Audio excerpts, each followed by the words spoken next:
थोडंसं चालत फिरत नाही माझ्यासारखं, टू व्हीलरवरून फिरता असाल तर तुम्हाला ते सगळं विदारक चित्र ह्या रत्नागिरीतल्या 100 किलोमीटर रस्त्याचं आलेलं आहे की 44 कोटी रुपयाचं डांबरच वापरलं नाही आणि त्यामुळे रस्ते निकृष्ट दर्जाचे झालेत आणि त्याचा प्रचंड त्रास हा रत्नागिरीकरांना होतो. ही फार मोठी समस्या आहे आणि त्यामुळे माझा सवाल असा आहे की या जिल्ह्याचे पालकमंत्री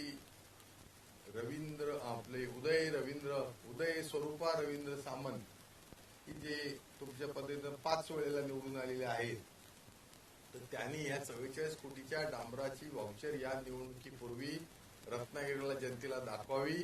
नाहीतर 5 वर्षापूर्वी एक माजी खासदार म्हणाले होते की डांबर चोर इथला आमदार आहे, तर त्याला पुष्टी मिळेल असं मला वाटतं की 44 कोटी रुपयाचं डांबर गेलं कुठे,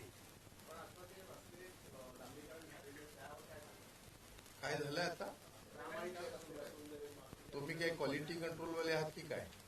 आता जे चाललंय ती थुकपट्टी चालू आहे आणि ही जनता मला बोलते, तेव्हा आता कोणाला काय ते रस्ते दिसले, त्याचं टेंडर कुठं झालं, त्याचं काय आहे, त्याचं डीएलपी काय आहे, त्या दृष्टीने हे माझ्या मताप्रमाणे निवडणूक आल्यामुळं ही एक धुळपेक आहे चालू, पण आता लोक त्याला योग्य ते उत्तर देणार.